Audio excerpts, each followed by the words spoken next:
ও মা, ও বোন, পর্দাতে থাকলেই তুমি শান্তিতে থাকবা। কোন নারী যদি হাত মোজা পা মোজা লাগাইয়া ঢিলা ঢালা বোরকা পইরা রাস্তাতে হেঁটে যায়, শ্রদ্ধার সম্মানে মানুষ মাথা নত করে থাকে। কথা বলেন। আর কেউ যদি বেপরদায় উল্টা পাল্টা পোশাক পরে বিউটি পার্লারের সাজ দিয়া, ঠোঁটটা লিপস্টিক দিয়ে লাল, চোখে দেয় মাস্কারা, যুবকের কাম সারা, লাম খালি মিম খালি, নুনের ওপরে এক নোক্তা, পেট খালি পিঠ খালি, ভাবির কপালে ডিজিটাল ফোটা, এই রং ঢঙ্গের সাজ দিয়ে কোনো নারী যদি যায়, রাস্তার যুবকেরা কয় মাল গেল রে। কথা কয় না কেন? তাহলে চিন্তা করেন মা, যারা বেপরদায় চলাফেরা করে, রাস্তার দুষ্ট যুবকেরা আপনাকে মাল বলে সম্বোধন করে। কোন বোরকা পরা নারীকে এগুলো বলে? এই জন্য মা, নিজের সম্মান নিজে নষ্ট করবেন না। খুব বেশি মডার্ন সাজতে গিয়ে নিজে অর্ধলঙ্গ পোশাক পরবেন না। নিজের সৌন্দর্য নিজে ঠিক রাখবেন মা। কথা বলেন ঠিক কিনা? জান্নাতি নারীদের নেত্রী নাম কি? হযরতে ফাতেমা।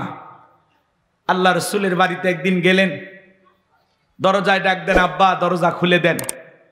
বিশ্বনবী দরজা খুলে দিলেন। ফাতেমা তাকায় দেখে নবীজি কান্না করতে করতে চোখ বেয়ে দাড়ি ভিজে, জুব্বা পর্যন্ত ভিজে গেছে। ফাতেমা ডেকে বলেন, বাবা একা একা ঘরের দরজা বন্ধ করে কেন কান্না করেন? আমার মা খাদিজার কথা ভেবে কি কান্না করেন? চাচা আবু তালিবের কথা ভেবে কি কান্না করেন? নবী আমার ডেকে বলে, মা ফাতেমা, তোর মা খাদিজার কথা ভেবে কান্না করি না, চাচা আবু তালিবের কথা ভেবে কান্না করি না। মা, আমাকে যখন জিবরাইল মেরাজ করার জন্য নিয়ে গেল, মা জান্নাত ভ্রমণ করে দেখালো, জান্নাতটা দেখে দিলটা খুশি হয়ে গেল। আল্লাহর কাছে দোয়া করলাম, আল্লাহ আমার গুনাহগার উম্মতের জন্য বেশি বেশি জান্নাতি হয়। ও মা, জিবরাইল এইবার ডেকে বলে, নবী জান্নাতটা দেখেছেন, এইবার চলেন আপনাকে একটু জাহান্নামটা ঘুরে দেখায়। এইবার যখন আমাকে জাহান্নামের ভিতরে প্রবেশ করানো হলো, মা আমি তাকায়া দেখি জাহান্নামের ভিতরে পুরুষের চাইতে নারীদের সংখ্যায় হলো বেশি। আমি তাকায় দেখি মা, এক শ্রেণীর নারীদের চুলের মুঠিগুলো আসমানের দিকে তুলে ধরা হয়েছে, পা থেকে মাথা পর্যন্ত জাহান্নামের আগুন দাও দাও করে জ্বলতেছে। আমি একবার তাকাইয়া আর তাকাইতে পারলাম না। নারীদের দেহটা মনে হয় গরম পানি যেরকম থকবক থকবক করে, ওইরকম থকবক করতেছে। আর তারা এত জোরে চিৎকার মারতেছে, মা মনে হয় তাদের চিৎকার আসমান জমিন ভেঙে পড়বে। আমি জিবরাইলকে বললাম, ভাই জিবরাইল, এই নারীদেরকে কেন এইভাবে শাস্তি দেওয়া হচ্ছে? এই নারীদের কি এমন অপরাধ? জিবরাইল ডেকে বলে, নবী গো, এই সমস্ত নারী তো তারাই যারা বেপরদায় চলাফেরা করত, মাথায় কাপড় দিত না, স্বামীর আনুগত্য করত না। এই জন্য আল্লাহ রাব্বুল আলামিন এই নারীদেরকে এইভাবে শাস্তি দিতেছেন। জোরে বলেন নাউজুবিল্লাহ।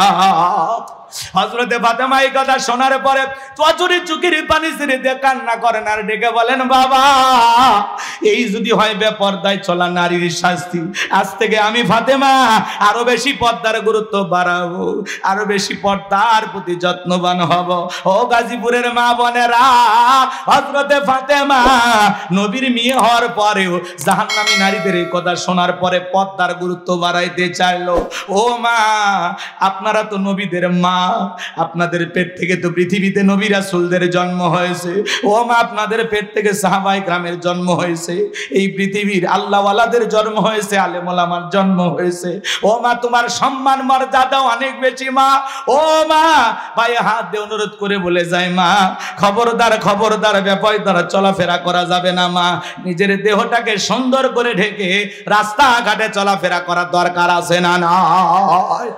যেই মডেল, যে অভিনেত্রী বলতেছেন বোরকা সৌদি আরবের পোশাক, নবীর যুগে বোরকা ছিল না। আমরা সেই বোনটাকে বলতে চাই, এখনো সময় আছে, তওবা করে ভালো হয়ে যান। আল্লাহর বিধানের বিরুদ্ধে কথা বলে পৃথিবীর জমিনে শান্তি পাবেন না, নিজের নামটা জাহান্নামের ভিতরে লিখে নেবেন। কথা বলেন ঠিক কি না? যারা পর্দা পছন্দ করে না, ফরজ পর্দাকে বৃদ্ধাঙ্গুলি দেখায়, এরা তসলিমা নাসরিনের ছোট বোন। কথা বলে ঠিক কি না? আল্লাহ মা জাতিকে হেদায়েত দান করে। কোন সম্ভ্রান্ত ভদ্র ফ্যামিলির মেয়ে বোরকা ছাড়া বাহিরে যেতে পারে না। এ কথা বলে না কেন? যার স্বামী ভালো, যার বাবা ভালো, ভাই ভালো, একটা ভদ্র পরিবার, সম্ভ্রান্ত পরিবার, এই ফ্যামিলির কোন মহিলা বেপরদায় যেতে পারে না। কথা বলে, খালি গাড়িটা দামি হলে হবে না, বাড়িটা দামি হলে হবে না, নিজের বউটাকেও দামি পোশাক পরাতে হবে, আর সেই দামি পোশাকের নাম হলো পর্দা। বাইরে যখন বউকে নিয়ে ঘুরতে যাবেন, পর্দা করায় নিয়ে যাবেন। কথা কন নাকি আপনারা? এরপরে বাড়িতে যা ইচ্ছে তাই পরে থাকুক, কোনো সমস্যা নাই, কারণ আপনার জিনিস আপনি দেখবেন, বাহিরের মানুষকে দেখানো যাবে। বউ কি পাবলিসিটি করার জিনিস নাকি পার্সোনাল জিনিস? আমার বউ আমি দেখবো, আমি এলাকার মানুষকে দেখাবো, বন্ধু বান্ধবকে দেখাবো? যারা নিজের বউকে মানুষের সামনে প্রদর্শন করে, মানুষকে দেখা, এদের রুচিতে সমস্যা। কথা কন, এদের রুচিতে সমস্যা। কথা কন ঠিক কিনা? আল্লাহ আমাদের হেদায়েত দান করে। আর একটু জোরে বলেন আমিন। মন খারাপ করবেন না আমার ভাইয়েরা, দিল দিয়ে কথাগুলো বোঝার চেষ্টা করবেন। মন খারাপ করছেন মনে হয় আপনারা। এইবার সদ্দা নামের সেই মহিলা রাজি হয়ে গেল। পরের দিন সকালবেলা আল্লাহর পয়গাম্বর মুসা আলাইহিস সালাম হাজার হাজার জনতার সামনে ওয়াজ করতেছেন, সুন্দর করে উপদেশ দিতেছেন। ওই ভরা মজলিসে মুসা আলাইহিস সালামের আলোচনা শোনার পরে সদ্দা নামের সেই নারীর চোখ দিয়ে পানি ঝরতেছে। বলুন আল্লাহু আকবার। এবার নারীটা অজরে চোখের পানি ছেড়ে দিয়ে কান্না করতেছে। কারণ ডেকে বলে তাড়াতাড়ি করে দাঁড়াও, বলেন আর একটু শুনি। এইবার দুইজন লোক পাঠা দিয়েছে। ওরা বলে নেতা গতকাল রাত্রিতে 1 বস্তা টাকা দিয়েছে, আর 1 বস্তা টাকা আছে, তাড়াতাড়ি করে সাক্ষী দিয়ে টাকার বস্তাটা নিয়ে যা। সবটা বলে আর একটু শুনি, বলে না শুনতে দেওয়া যাবে না। দুইজন 2 হাত ধরে ওই ভরা মজলিসে সবটাকে জোর করে দাঁড় করায় দেয়। যখন জোর করে দাঁড় করায় দিয়েছে, কারণ লাভ মেরে দাঁড়ায়, বলে মুসা রে ওয়াজ বন্ধ কর, টাকায় দেখ 2 নাম্বার মহিলা দাঁড়াইছে। মহিলাটা 2 নাম্বার না 1 নাম্বার। মুসা নবী কি জানে? রতনে রতন চেনে। ডাইরেক্ট বলতেছে, ও নবী মুসা ওয়াজ বন্ধ করো। আজও পৃথিবীর জমিনে তাকায় দেখবেন, আলেম ওলামা যখন হক কথা বলে, আল্লাহর আইনের কথা বলে, মসজিদের মেম্বারে দাঁড়িয়ে যখন সুদের বিরুদ্ধে বক্তব্য দেয়, সভাপতি সুদখোর খেপে যায়। ডাইরেক্ট বলে, হুজুর আপনার ওয়াজ বন্ধ করেন, আপনার ওয়াজ লাইন ছাড়া। যারা আলেমদেরকে বলে আপনার ওয়াজ লাইন ছাড়া, আসলে ওর জীবনটা লাইন ছাড়া, ও পুরোটাই তার সেরা। কথা কন। হুজুরের হক কথা বলবে, ভালো লাগলে শুনবেন, না লাগলেও শোনা লাগবে। মানে না মানে পরেকার হিসাব। আজকে হক কথা বলা যায় না। একটু হক কথা বললে মসজিদে এসি লাগায় দেয়, বলে হুজুর মাথা ঠান্ডা রাখেন। কথা কন। কি কায়দায় চলতেছে দুনিয়াদারি, খালি তেল তেলা, খালি তেল। হক কথা বলতে চাই, রাগ করতেছেন?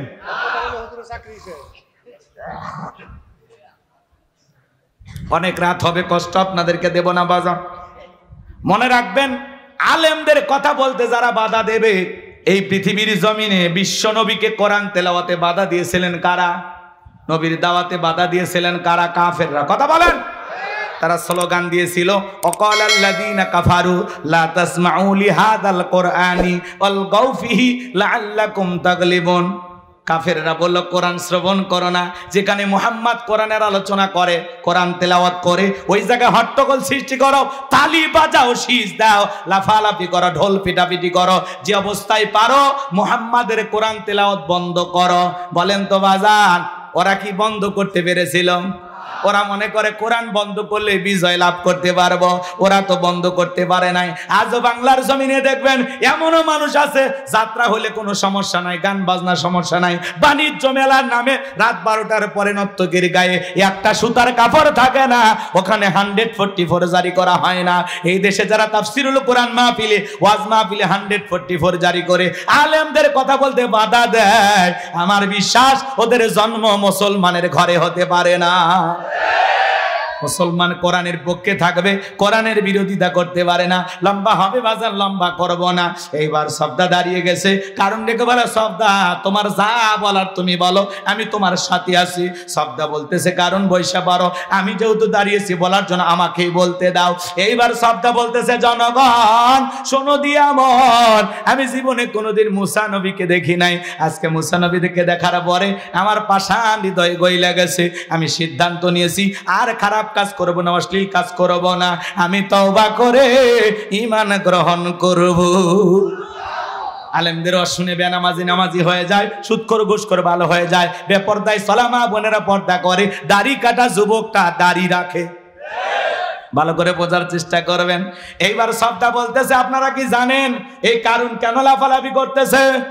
গতকাল রাত্রিতে আমার বাড়িতে গিয়েছিল, 1 বস্তা টাকা আমারে দিয়েছে, আর 1 বস্তা টাকা রেডি রেখেছে, বিনিময়ে আমাকে এই কথা বলতে হবে। নবী মুসা আলাইহিস সালাম দিনের বেলা ওয়াজ করে, আর রাতের বেলা আমি সবদার সাথে রাত কাটাই। কিন্তু আপনাদেরকে সাক্ষী রেখে বলতেছি, মুসা নবীর চরিত্র ফুলের চাইতেও পবিত্র।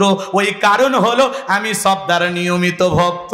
আল্লাহু আকবার বলেন। ওয়া মাকারু ওয়া মাকারাল্লাহ ওয়াল্লাহু খায়রুল মাকিরিন। খেলা কার? যে গর্ত করেছে নিজের গর্তে নিজে পড়েছে। কথা বলে ঠিক কি না? যারা কোরআনের ফাঁকে আল্লামা সাঈদী হুজুরের বিরুদ্ধে সাক্ষী দিয়েছিল, তারা এখন বলে আমাদেরকে পিস্তল ঠেকিয়ে সাক্ষী দিতে বাধ্য করেছে। শুকরঞ্জন বালি আল্লামা সাঈদীর জানাজায় যা বলে, সাঈদী সাহেব হত্যাকারী ছিল না, ধর্ষণকারী ছিল না। কথা বলে কোরআনের পাখি আল্লামা সাঈদী হুজুরকে 13 বছর মিথ্যা মামলা হামলা দিয়ে জেলখানায় বন্দী করে রেখেছিল। সেই সাঈদী হুজুর বিদায় নেওয়ার 1 বছর পার না হতেই আল্লাহ ওদের ক্ষমতার চেয়ার থেকে বিদায়ের ঘন্টা বাজায় দিয়েছে। সাঈদী সাহেব একজন জামানার বড় আলেম ছিল, দ্বীনের দায়ী ছিল। 50 বছর নিরলসভাবে কোরআনের তাফসীর করেছেন। এই বাংলাদেশের তাফসীর জগতের রূপকার ছিলেন আল্লামা সাঈদী হুজুর। সেই মানুষটাকে বিদায় করছে। এখনো আওয়াজ শুনলে মনে হয় কলিজাটা ঠান্ডা হয়ে যায়। কি কণ্ঠ, কি তিলাওয়াত, কি কথা বলার ধরন, মাশাআল্লাহ। এরকম সাঈদী আর পাবো?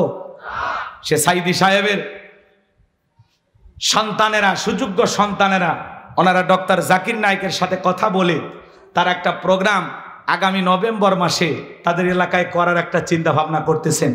ডক্টর জাকির নায়েক তিনি আগামী নভেম্বর মাসে বাংলাদেশে আসবেন। সাঈদী সাহেবের পরিবারের আমন্ত্রণ গ্রহণ করেছেন, দাওয়াত গ্রহণ করেছেন। বলেন মারহাবা।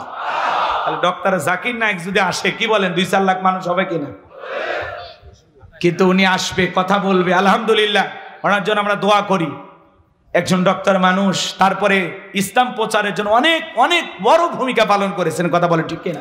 অসংখ্য মানুষ তার হাতে কালেমা পড়ে মুসলমান হয়েছেন। কথা বলে ঠিক কিনা? তার বিরুদ্ধে অনেক আমাদের মতো হুজুরেরা কথা বলে, হুজুর আপনার ওয়াজ শুনে তো 10 জনও কালেমা পড়লো না। আর উনি ডক্টর জাকির নায়েক, তার বয়ান শুনে ভারতে কত হাজার মানুষ মুসলমান হয়েছে। ভারতের সরকার তার বিরুদ্ধে গ্রেপ্তারি পরোয়ানা জারি করেছিল, তার চ্যানেল বন্ধ করে তাকে দেশেই থাকতে দেয়নি। কথা বলেন। তার মানে তিনি একজন মাজলুম দ্বীনের দায়ী। কথা বলে ঠিক কিনা? আমরা দোয়া করছি উনি বাংলাদেশে আসবেন ইনশাআল্লাহ। ডক্টর জাকির নায়েককেও দিন প্রচারের জন্য কবুল করেন। এটা জোরে বলেন আমিন। কষ্ট হচ্ছে আপনাদের? আমার ভাইয়েরা মন খারাপ করবেন না, কষ্ট মনের মধ্যে নেবেন না বাজান গো আমার। এইবার যখন গোপন তথ্য ফাঁস হয়ে গেল, নবী মুসা আলাইহিস সালাম ডেকে বলে, আল্লাহ চাইতে গেছিলাম যাকাত, আর আমার বিরুদ্ধে এত বড় মিথ্যা অপবাদ মেনে নেওয়া যায় না। আল্লাহ আপনি জমিনকে অর্ডার দেন, জমিন যেন কারণে ধন সম্পদ সহ কারণকে গ্রাস করে ফেলে। আল্লাহ দোয়া মঞ্জুর করলেন। এইবার কারণে ধন সম্পদ সহ জমিনের ভিতরে হাঁটু পর্যন্ত চলে গেছে। ও বলে ব্যাপার না, উঠতে পারবো। এইবার যখন মাজা পর্যন্ত চলে গেছে, কোমর পর্যন্ত চলে গেছে, ও বলে দেহে শক্তি আছে, উঠতে পারবো, ব্যাপার না। এইবার যখন জমিনের ভিতরে গলা পর্যন্ত চলে গেছে বাজার, কারণ ডেকে বলে, ও নবী মুসা, ধন সম্পদ যা আছে সব তোমার আর তোমার আল্লাহর, তুমি নিয়ে যাও, একটু ভিক্ষা দাও। মুসা আলাইহিস সালাম ডেকে বলে, আল্লাহুস সামাদ, আমার আল্লাহ অমুখাপেক্ষী, আমার আল্লাহ কারো কাছ থেকে কিছু চায় না, আমার আল্লাহ শুধু দিয়েই যায়। তবে তোর ধন সম্পদ নিয়ে বেশি বাড়াবাড়ি ছিল। কারণ রে, মরার আগে শুনে যা, তোর ধন সম্পদ সহ জমিনের ভিতরে চলে যাবি। আর পৃথিবীর ইতিহাসে তোর মতো যারা সম্পদ জমা রাখবে, আল্লাহ রাস্তায় খরচ করবে না, যাকাত দিবে না, কঠিন কিয়ামতের ময়দানে তুই কারুনের কাতারে দাঁড় করাইয়া আল্লাহ তাদেরও বিচার করবে। সূরা তাওবার ভিতরে আল্লাহ স্পষ্ট বলেছেন, যারা স্বর্ণ রূপা টাকা পয়সা জমা রাখে, আল্লাহ রাস্তায় খরচ করতে চায় না, তাদের জন্য কঠিন আযাবের সুসংবাদ। এজন্য বাজান, ধনী যাকাত দিলে সম্পদ কমে না বাড়ে? প্রত্যেক বছর হিসাব করে করে যাকাত দেবেন তো ইনশাআল্লাহ? প্রত্যেক বছরে হিসাব করে করে আল্লাহর কোন কোন বান্দা যাকাত দিতে রাজি, দুই হাত তুলে আল্লাহকে দেখান। আল্লাহ আমাদের সম্পদ থেকে যাকাত দেওয়ার তৌফিক দান করুন। জোরে বলুন আমিন। আপনার এই সম্পদের মধ্যে মানুষের হক আছে না নাই? আদায় করবেন তো ইনশাআল্লাহ? এইবার যুবক রেডি থাকো, 4 নাম্বার গুণাবলী আল্লাহ রাব্বুল আলামিন বলেন ওয়াল্লাযীনা হুম লিফুরুজিহিম হাফিজুন। মুমিন বান্দার 4 নাম্বার গুণাবলী নিজের যৌবনটাকে কন্ট্রোল করা, নিজের যৌবনটাকে হেফাজত করা। মুমিনের যৌবন হোটেলে বিক্রি হতে পারে না, পার্কে বিক্রি হতে পারে না। মুমিন কোনোদিন বিয়ের আগে অবৈধ কোনো প্রেম ভালোবাসা করতে পারে না। আল্লাহ শিশুকালের হিসাব নেবেন না, হিসাব নেবেন যৌবনকালের। কথা কয় না, কথা কয় না। যৌবনকালে আমরা শয়তানের ওয়াসওয়াসায় পড়ে গুনাহ করতে ভালোবাসি, আর যৌবনকালের ইবাদত আল্লাহ পছন্দ করেন। কে পছন্দ করে? আল্লাহ।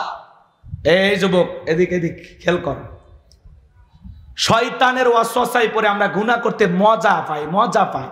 শয়তান গুনাহ আমাদের সামনে মজা মজা ভাবে উপস্থাপন করে, সেই মজা লাগে গুনাহ করতে। কিন্তু একটাবার চিন্তা করি না, এই রঙের যৌবন একদিন জং ধরে যাবে, এই কাঁচা দাড়ি একদিন সাদা হয়ে যাবে, টাইট চামড়াটা ঢিল হয়ে যাবে। কথা বলে ঠিক কিনা? থাকবে না, থাকবে না, কিচ্ছু থাকবে না, সব শেষ হয়ে যাবে একদিন। আল্লাহকে ভয় করতে হবে। কথা বলেন। হযরতে আলী রাদিয়াল্লাহু তাআলা আনহু বলেছেন, তোমরা যৌবনের তাড়নায় গুনাহ করো, একদিন তোমাদের যৌবন থাকবে না, আমলনামায় গুনাহ ঠিকই লেখা থাকবে। কথা বলে ঠিক কিনা? এ যুবক শোনো, শোনো, এই পৃথিবীতে যৌবনের পরীক্ষা দিয়েছিলেন আল্লাহর নবী ইউসুফ আলাইহিস সালাম। কি নাম বললাম? ইউসুফ আলাইহিস সালাম যৌবনের পরীক্ষা দিয়েছিলেন।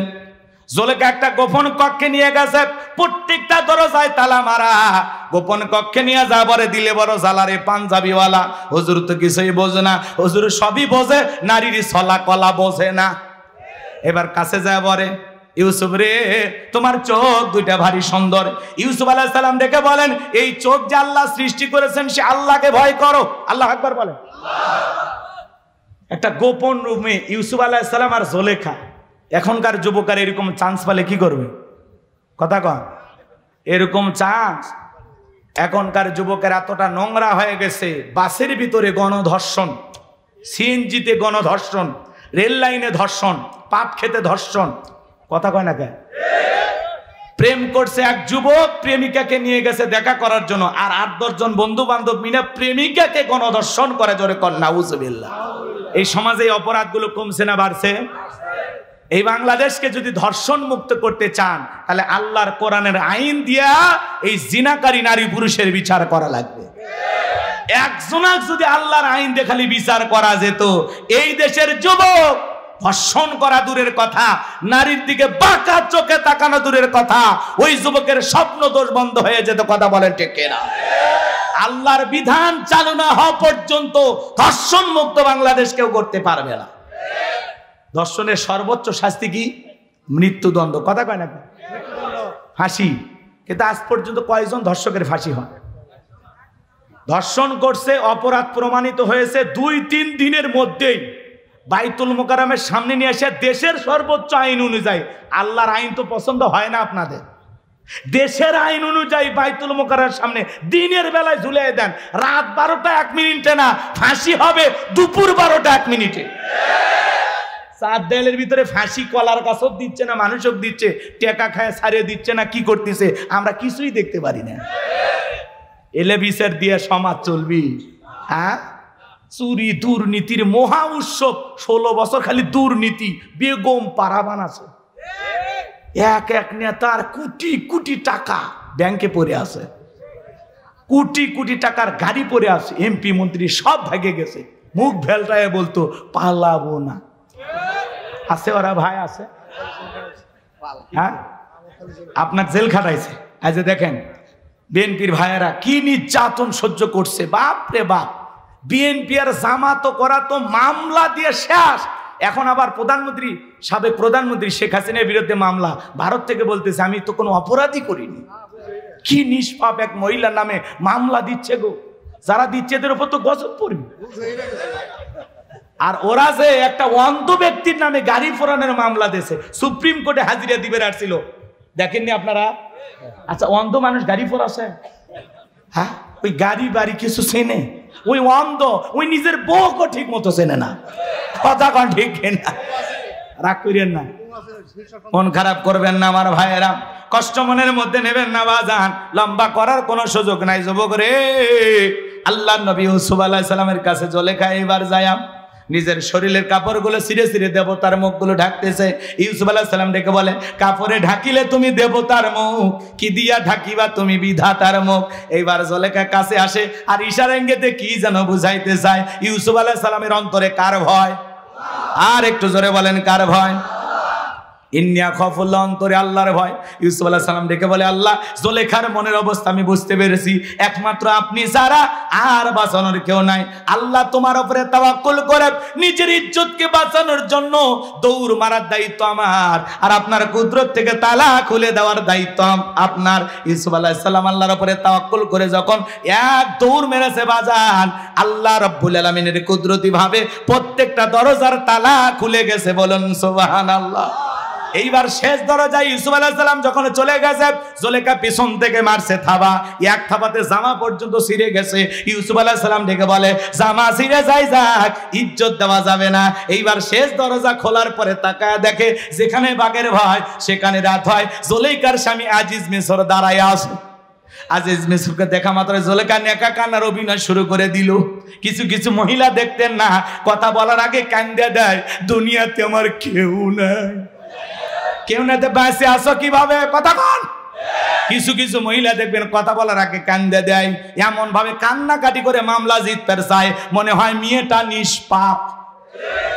যেই মেয়ে যত বেশি কাঁদবে বুঝবেন ওর ভিতরে তত ভেজাল আছে। যার বউ বেশি কান্নাকাটি করে ধমক দেবেন, মিলে চুপ, খবরদার কাঁদবি না। ঘটনা কি হয়েছে আগে খুইলে ক। তোর কথা শুনে যদি মনে হয় এই ঘটনায় কাঁদা উচিত, স্বামী স্ত্রী একসাথে জামাত করে কাঁদা হবে, তাও একা কাঁদবি না। কিছু কিছু মহিলা দেখেন না, কথা বলার আগে কান্দে দেয়, চোখে মনে মোটর বসায় রাখছে, টিপ দেওয়া হয় না। কথা কন না, কথা কন। আর কান্দে কান্দে সব অভিযোগ আপনার মায়ের বিরুদ্ধে, বাবার বিরুদ্ধে, আপনার ভাই বোনের বিরুদ্ধে। কথা কন। আর আপনার ভবিষ্যৎ চিন্তে আপনার বইয়ের মাথার চুল উঠে যাচ্ছে, খালি চিন্তা। তুমি যদি এত মানুষের পিছনে খরচ করো, তুমি যদি এটা করো ওটা করো, আমাদের সন্তান আছে, আমাদের ভবিষ্যৎ আছে, কি হবে? তুমি তোমার মা বাবার পিছনে আর খরচ করো না, তোমার ভাই বোনকে আর টাকা পয়সা দিও না। হ্যাঁ, এইভাবে খরচ করলে তুমি তো নিঃস্ব হয়ে যাবে, ফকির হয়ে যাবে। ভবিষ্যৎ চিন্তাবিদ বাড়ি ঢুকে আমাদের ভবিষ্যৎই নষ্ট হয়ে যাচ্ছে। এ কথা হয় না? এরকম মহিলা নাই? মনে রাখবেন, মা বোন যারা আবার শুনতেছেন, মা মনে রাখবেন, আপনার স্বামী যদি তার মা বাবা ভাই বোনের জন্য খরচ করে, আল্লাহ সম্পদ বৃদ্ধি করে দেবে। এই খরচের মাধ্যমে দুইটা লাভ। এক নাম্বার হলো তার সম্পদ আল্লাহ বৃদ্ধি করে দেবে, দুই নাম্বার আল্লাহ তার হায়াত বৃদ্ধি করে দেবে। তাহলে যেই স্ত্রী স্বামীকে খরচ করতে বারণ করে, গুলালু মার্কা সব জায়গাতেই চলে, ওর নাম কি গো? মাশাআল্লাহ, এইবার আওয়াজ ঠিকঠাক হয়েছে। আমি করবো আওয়াজ, আপনারা দেবেন আওয়াজ, জবাব দিবেন ঠিক ঠিক, আলোচনা হবে কমপ্লিট। শ্রোতাদের স্পিরিটে বারে বক্তার হিট, আলোচনা হবে জায়গা মতো ফিট। আগে বলতাম কিছু আজ প্যান্ডেলে, কিছু আজ অ্যাঙ্গেলে, এখন আর অ্যাঙ্গেলে না, যা বলবো সব ডাইরেক্ট। অ্যাঙ্গেলে বলার দিন শেষ, ডাইরেক্ট বলার বাংলাদেশ। কথা বলা ঠিক কিনা? মুসলমানের কখনো ভয় নাই। কথা বলা ঠিক কিনা? মুসলমান কাপুরুষের জাতি নয়, মুসলমান বীরের জাতি। কথা বলা ঠিক কিনা? বাঁচতে হলে বাঘের মতো বাঁচবো, বিড়ালের মতো বাঁচতে চাই না। কথা বলা ঠিক কিনা? মুসলমান এমন জাতি, মুসলমান যদি নারায়ে তাকবীর হুঙ্কার দিয়ে ময়দানে নামে, জালেম বেঈমানেরা পালানোর গর্ত খুঁজে পাবে না। কথা বলা ঠিক কিনা? মুসলমানের আওয়াজ দিতে হবে, একটা আওয়াজে অনেক কিছু ঘটতে পারে। কথা বলে ঠিক কিনা? সম্মানিত ভাইয়েরা আমার, একটু অপেক্ষা করেন, সামনের দিকে যাই। এই মুনাফিকদের জন্য আল্লাহ রাব্বুল আলামিন একটি সূরা নাজিল করেছেন। সূরাটির নাম হলো মুনাফিকুন। কি নাম? এই দুদুল্যমান যারা, এই চরিত্রের মানুষ যারা, এদেরকে চেনা বড় কঠিন। এদের স্বভাব হলো গাছের গোড়া কেটে মাথায় পানি ঢালে। কথা বলেন, চুপ করে থাক ধোকাবাজ, চোখে তোদের নাহি লাজ। চুপ করে থাক ধোকাবাজ, চোখে তোদের নাহি লাজ। গোড়া কেটে মাথায় ঢালো পানি, তোদের চিনি আর কতকাল করবি রে শয়তানি। মুনাফিকদের স্বভাব হলো ইসলাম নামের গাছের গোড়া কেটে মাথায় পানি ঢালো। ওরা বলে আমরা কোরআনের সাথে আছি, ইসলামের সাথে আছি, কথা কয় না? কোরআনের মাহফিলের অনুমতি দেয়, আবার সন্ধ্যেবেলায় পুলিশ পাঠায় বন্ধ করতে, কথা বলেন ঠিক কি?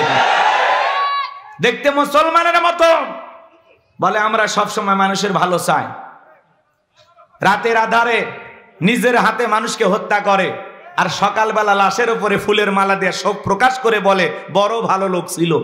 ভালো লোক ছিল তো মারলি কেন শয়তান? এজন্য মুনাফিক চেনা বড় কঠিন, ঘাপটি মেরে থাকে, কথা কয়। রসুলের পিছনে নামাজ পড়ে লোকটা যদি মুনাফিক হয়, আপনার আমার পিছনে নামাজ পড়ে তার সাথে বড়টা হবে, কথা বলে ঠিক কিনা? এজন্য মুনাফিক হইতে সাবধান। মনে রাখবেন, অমুসলিমের দ্বারা ইসলাম যতটা না ক্ষতিগ্রস্ত হয়, নামধারী মুনাফিক মার্কা মুসলমানের দ্বারা ইসলাম সবচেয়ে বেশি ক্ষতিগ্রস্ত হয়। কারণ লিবাস শুরুর দিকে বোঝা যায় না এটা মুসলমান নাকি বেঈমান, বোঝা যায় না। মুনাফিক আমাদের সুরত ধারণ করে থাকে, কথা বলে ঠিক কিনা? যাই হোক, মুনাফিকদেরকে নিয়ে আলোচনা করার সময় নাই, কাফেরদেরকে নিয়ে আলোচনা করার সময় নাই। আজকে আমি আলোচনা করব আল্লাহর ভিআইপি মুমিন বান্দাদেরকে নিয়ে। বলুন আল্লাহু আকবার। তাহলে জবান ছেড়ে সবাই একটু মহাব্বতে আমার সঙ্গে তেলাওয়াত করুন। আউযু বিল্লাহি মিনাশ শাইতানির রাজীম। বিসমিল্লাহির রাহমানির রহিম। বিতাড়িত মোর্দার শয়তানের কাছ থেকে আল্লাহ পাকের কাছে আশ্রয় প্রার্থনা চাচ্ছি। পরম করুণাময় দয়ালু আল্লাহ তাআলার নামে শুরু করছি। সূরার নাম সূরা আল মুমিনুন। বলেন কি নাম? আমার আল্লাহ রাব্বুল আলামিন বলেন ক্বাদ ফালাহাল মুমিনুন।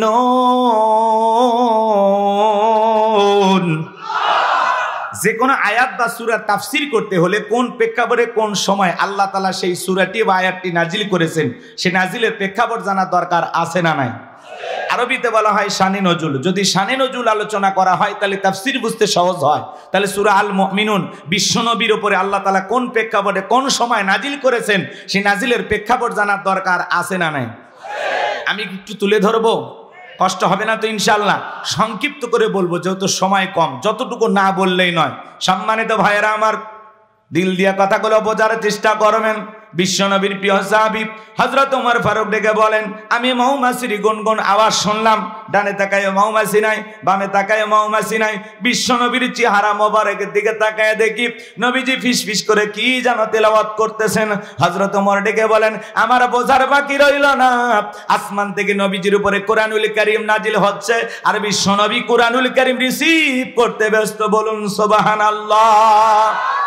মৌমাছির গুনগুন আওয়াজ হইলে, বনবন আওয়াজ হইলে কোরআনুল কারীম নাজিল হয়। দপ্তরি ছুটির ঘন্টা এবারে মানে টন টন আওয়াজ হইলে কোরআনুল কারীম নাজিল হয়। নবীজি যখন ঘোড়ার উপরে থাকতেন, ওই সময় যদি কোরআনুল কারীম নাজিল হইতো, ওহির ভারে ঘোড়ার পা গুলো বালুর ভিতরে ডেবে যেত। বলেন আল্লাহু আকবার। নবীজি যখন উটের উপরে থাকতেন, ওই সময় যদি কোরআনুল কারীম নাজিল হইতো, ওই ভারে উটের মাথা জমিনের সঙ্গে লেগে যেত। এক সাহাবী রানের উপরে মাথা রেখে নবীজি আরাম ফরমাচ্ছেন, ওই সময় কোরআনুল কারীম নাজিল হলো। সাহাবী ডেকে বলেন, আমার কাছে মনে হয় আমার রানটা ফেটে যাবে, আমার কাছে মনে হয় আমার রানের উপরে পাহাড় চেপে ধরা হয়েছে। তাহলে বলেন তো বাজান, কোরআনুল কারীমের একটা আলাদা ওয়েট, আলাদা একটা ওজন আছে না নাই? জীবনের প্রথম ওহী রিসিভ করতে গিয়ে নবীজির শরীর মোবারকে জ্বর পর্যন্ত এসেছিল। 8টি পদ্ধতিতে নবীজির উপরে কোরআনুল কারীম নাজিল হইতো। দীর্ঘ 23 বছরে যেই কোরআনুল কারীম বিশ্বের উপরে, বিশ্ব নবীর উপরে নাজিল হয়েছে। বাজান গো, আমার দিল দিয়ে কথাগুলো বোঝার চেষ্টা করবেন। সেই কোরআন প্রত্যেকটা মুসলমানের ঘরে ঘরে আছে। এমনও মুসলমান এই জায়গায় বসে আছে 40-50 বছর বয়স হয়ে গেছে, আল্লাহর কোরআনটা কোনোদিন খুলেও দেখে নাই। এরকম কপাল পোড়াও আছে না না? আল্লাহ কোরআনুল কারীম কেন পাঠিয়েছেন, কোরআনের ভিতরে আল্লাহ কি বলেছেন, মুসলমান হিসেবে আমাদের জানার দরকার আছে না নাই? পড়ার দরকার আছে না নাই? কোরআন পড়বেন তো ইনশাআল্লাহ।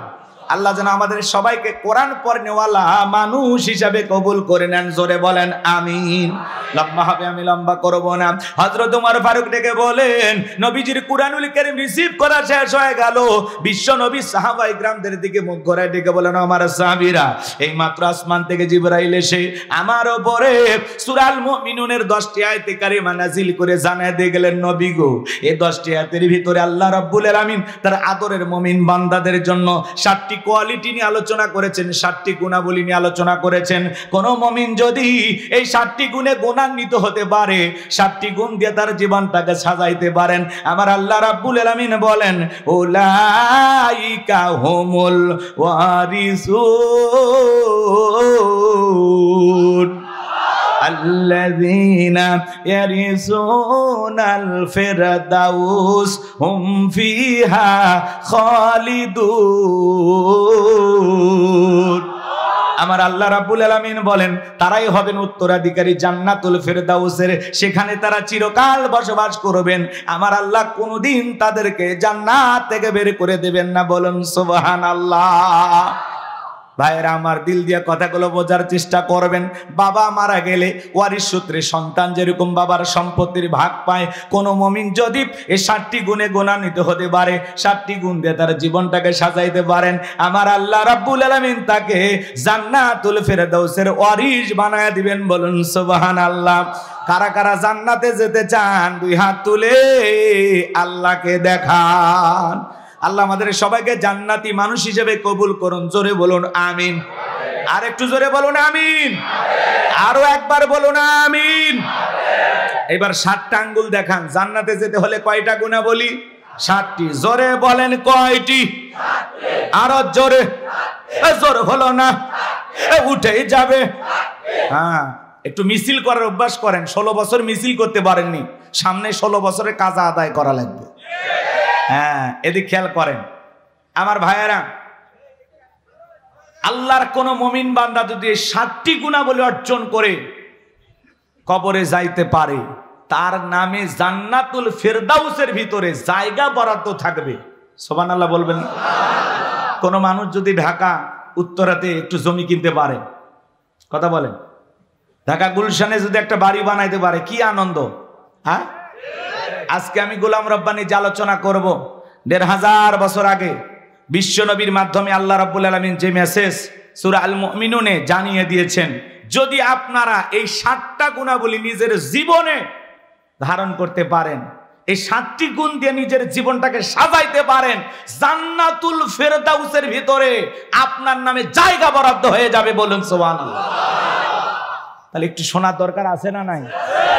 হ্যাঁ, অনেকে বলে হুজুর এমন ওয়াজ করবেন যাতে জান্নাত আমরা ক্লিয়ার ভাবে পাই। আজকের আলোচনা ওইরকম, খালি 7টা গুণাবলী কথা বলে দিয়ে যাব, এই 7টা গুণাবলী আমল করলে একেবারে জান্নাত ক্লিয়ার। কথা কয় না? আপনি জান্নাতে যান, এটাই তো আমার চাওয়া। আর কোনো চাওয়া আছে? কথা বলেন না কেন ভাই? আমরা সবাই যদি একই জান্নাতে থাকি, কি বলেন, মারামারি হবে? কোনো ঝামেলা হবে? জান্নাতে কোনো মারামারি আছে? জায়গা জমিনে দ্বন্দ্ব আছে? ওখানে কোনো সাদাবাজ আছে? টেন্ডারবাজ আছে? ওখানে কোনো ধরনের বিশৃঙ্খলা আছে? যে যার মতো থাকবে, আরামাইশে থাকবে, কেউ কাউকে দেখে হিংসা করবে। ওখানে কোনো ঝামেলাই নাই, কোনো রাগারাগি নাই, কারো মেজাজ কখনো গরম হবে না। কিসের রাগারাগি? খালি শান্তি আর শান্তি, শান্তি আর শান্তি। সুবহানাল্লাহ বলেন। আল্লাহ আমাদের সবাইকে জান্নাতে যাওয়ার মতো নেক আমল করা তৌফিক দান করুন। চিল্লা বলেন আমিন। সম্মানিত ভাইরা আমার, নবীজি এইবার সাহাবায়ে কিরামদের সামনে তিলাওয়াত করে শুনিয়ে দিলেন। আমার আল্লাহ রাব্বুল আলামিন বলেন, ক্বাদ ফালাহাল মুমিনুন।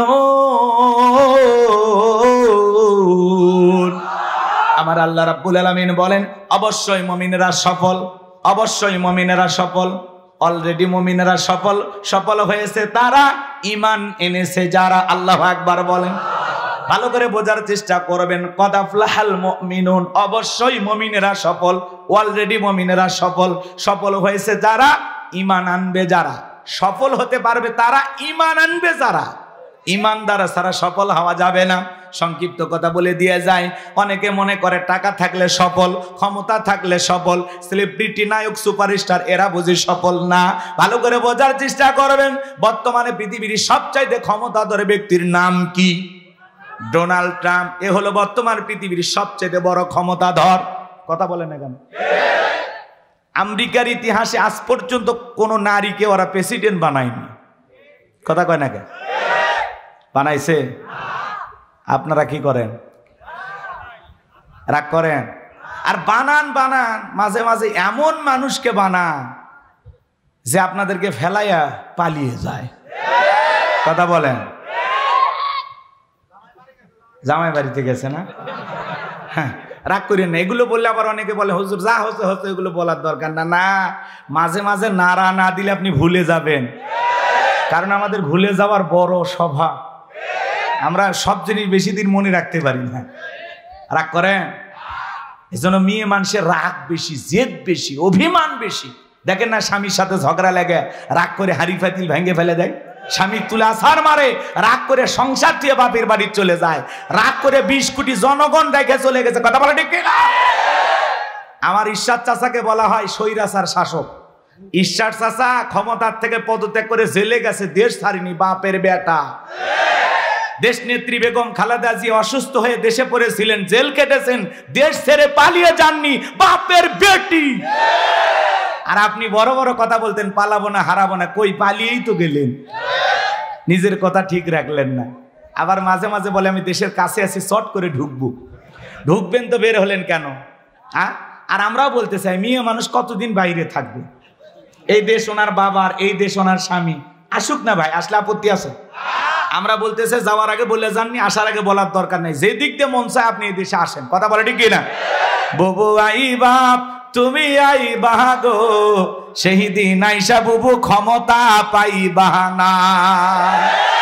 ও বুবু আই বাপ তুমি আই বাহাগো, সেই দিন আইসা বুবু ক্ষমতা পাইবা না। খোঁজনাই বুবু কাদের কাকার, অবস্থা খারাপ দরবেশ বাবার, হাও নাঙ্কেল এখন সামনেও আসে না। নেতা কর্মী সব জেলের ভিতর, আমি আসি ডরের ওপর, কখন জানি আসে গ্রেপ্তারি পরোয়ানা। বুবু আইবা তুমি আইবা গো, সেই দিন আইসা বুবু চিয়ার পাইবা না। ক্ষমতার চেয়ার থেকে না আমার সহজ, কিন্তু ওই চেয়ারে ওটা কঠিন। কথা বলেন ঠিক কিনা? আগামীতে সিদ্ধান্ত নেব, যেই দলেরই হোক আমরা পুরুষ প্রধানমন্ত্রী চাই। যেই দলেরই হোক একটা পুরুষ নেতা কারা চান? হাত তুলে দেখান। লিল্লাহে তাকবীর। নারীদের দেখার দিন শেষ, আগামীতে পুরুষের বাংলাদেশ। আল্লাহ কবুল করেন। আমার ভাইয়েরা মন খারাপ করবেন না, আমি গুনাহগার যে কথা বলতে চাচ্ছিলাম বাজান, দিল দিয়ে কথাগুলো বোঝার চেষ্টা করবেন। বর্তমানে পৃথিবীর সবচাইতে ক্ষমতাধর ব্যক্তির নাম হলো ডোনাল্ড ট্রাম্প। আপনাদের এলাকায় একটা বাজার আছে, এই বাজারের নাম কি? নসরে বাজার। মনে করেন এখানে আল্লাহর একজন বান্দা সবজি বিক্রি করে, তরি তরকারি বিক্রি করে, লোকটা ইমানদার। আজান দেওয়ার পরে আল্লাহর গোলাম যদি দোকানদারি বন্ধ করে মসজিদে গিয়ে নামাজ আদায় করে, বলেন তো বাজান পৃথিবীর বড় নেতা ডোনাল্ড ট্রাম্পের চাইতে এই সবজি বিক্রেতা ইমানদারের দাম কম না বেশি? তার মানে কি বুঝলেন? ইমান আছে যার, আল্লাহর কাছে দাম আছে তার। কথা বলেন ঠিক কিনা? পাশের দেশে নরেন্দ্র মোদী, এ যত বড়ই ক্ষমতাধর হোক না কেন, আমাদের দেশের একজন ভ্যান চালক, রিক্সা চালক, লোকটা যদি ইমানদার হয়, আজান দেওয়ার পরে মাথা নত করে যদি আল্লাহকে সিজদা দেয়, বলেন তো বাজান ভারতের দাদার চাইতে ওই রিক্সা চালক, ভ্যান চালক ইমানদারের দাম কম না বেশি? তার মানে কি বুঝলেন? ইমান আছে যার, আল্লাহর কাছে দাম আছে তার। কোন বেঈমানের দাম আল্লাহর কাছে নাই।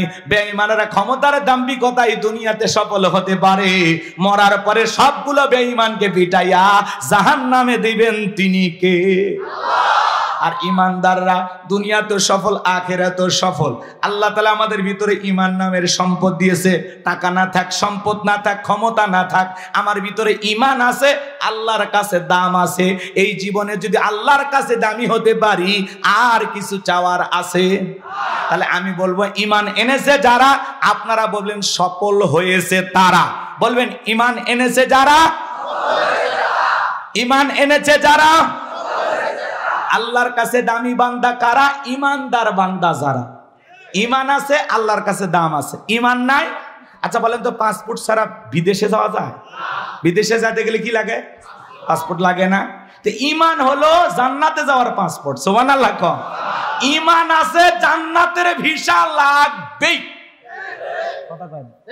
জান্নাতের ভিসা লাগবেই ইনশাআল্লাহ। কিন্তু কোন বেঈমানের জন্য জান্নাতের ভিসা লাগবে না, সবগুলো কই যাবে? জাহান্নামে। এই জন্য বলতেছি, ক্ষমতা থাকলেই সফল হওয়া যায় না, টাকা থাকলেই সফল হওয়া যায় না, নায়ক, সুপারস্টার, ফুটবল, ক্রিকেটার এগুলো হলে সফল হওয়া যায় না। আল্লাহর কাছে সফল হতে পারবে তারা ঈমান আনবে যারা, হোক না সে রিক্সা চালক, হোক না ফকির, হোক না মিসকিন, হোক না সাদা, হোক না কালো, হোক না ধনী, হোক না গরিব, ঈমান আছে, আল্লাহর কাছে দাম আছে। তাহলে আমরা সবাই ঈমানদার তো ইনশাআল্লাহ। এজন্য আল্লাহ রাব্বুল আলামিন বলেন কদ আফলাহাল মুমিনুন, অবশ্যই মুমিনেরা সফল, অলরেডি মুমিনেরা সফল। ভালো করে বোঝার চেষ্টা করবেন। ঈমান আনার পরে আল্লাহ রাব্বুল আলামিন আপনাকে আমাকে যে দায়িত্ব দিলেন, গভীর মনোযোগ দিয়ে কথাগুলো শুনে যাবেন। ছোট্ট একটা প্রশ্ন আপনাদেরকে করি, একজন অমুসলিম জোহরের নামাজের পূর্বে ঈমান গ্রহণ করেছে, ওই ব্যক্তির উপরে জোহরের সালাত আদায় করা কি? মাশাআল্লাহ, চমৎকার শ্রোতা। গাজীপুরের মানুষ তো খুব চালাক। শ্রোতারা যদি চালাক হয়, ওয়াজ করে শান্তি পাওয়া যায়। কইতে কলিকাতা বুঝে নেয়, কথা বলেন ঠিক কিনা? তাহলে ঈমান আনার পরেই মুমিন জীবনের সবচাইতে গুরুত্বপূর্ণ ইবাদতের নাম হলো নামাজ। জোরে বলেন কি? আল্লাহ পাক যখন মুমিনদের 7টি গুণাবলী, 7টি কোয়ালিটি নিয়ে আলোচনা শুরু করলেন, 1 নাম্বার আল্লাহ তাআলা সালাত দিয়ে শুরু করেছেন। বলেন আল্লাহু আকবার। যুবক যারা আছো নিরাশ হয় না, তোমরা যুবক, আমিও যুবক, তোমাদের মনের দুঃখটাকে আমি বুঝি। তোমাদের জন্য স্পেশাল আলোচনা মাথার মেমোরিতে সেভ করা আছে, সময় মতো ডাউনলোড দিয়ে শোনায় দেবো ইনশাআল্লাহ। মা বোন যারা ওয়াজ শুনতেছেন, মা আপনারা একেবারে নিরাশ হবেন না, আপনাদের জন্য স্পেশাল কিছু আলোচনা হবে ইনশাআল্লাহ। কষ্ট হচ্ছে? তাহলে একটু সময় দেওয়া দরকার আছে না নাই? যুবকদের জন্য স্পেশাল কিছু আলোচনা হবে। মুমিন বান্দার 4 নাম্বার গুণাবলীতে যা খালি যুবকদের ওয়াজ। কার ওয়াজ? ইনশাআল্লাহ। একটু অপেক্ষা করেন বাজান গো আমার, গভীর মনোযোগ দিয়ে কথাগুলো শুনে যান। তাহলে মুমিন বান্দার 1 নাম্বার গুণাবলী, আল্লাহ রাব্বুল আলামিন বলেন আল্লাযীনা হুম ফি সালাতিহিম খাশিউন।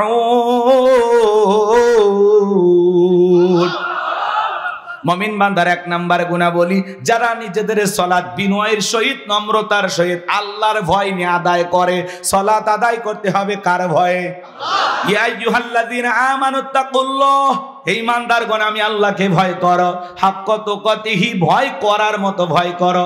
আপনি আমি যখন সালাত আদায় করার জন্য মসজিদে দাঁড়িয়ে যাব, মসজিদের ভিতরে যখন নামাজে দাঁড়িয়ে যাব, অন্তরের ভিতরে সুচিন্তা, দুশ্চিন্তা, বিবির কথা, সংসারের কথা, ব্যবসা বাণিজ্যের কথা, দুনিয়াবি কোনো চিন্তা ভাবনা মনের মধ্যে রাখা যাবে না। সব চিন্তা ভাবনা, টেনশন মসজিদের বাইরে রেখে আল্লাহর ভয় নিয়ে নামাজে দাঁড়াইতে হবে। আপনি এমন ভাবে নামাজে দাঁড়িয়ে যাবেন, মনে মনে ভয় করবেন, আমি নামাজ আদায় করতেছি, আমার আল্লাহ আমাকে দেখতেছেন।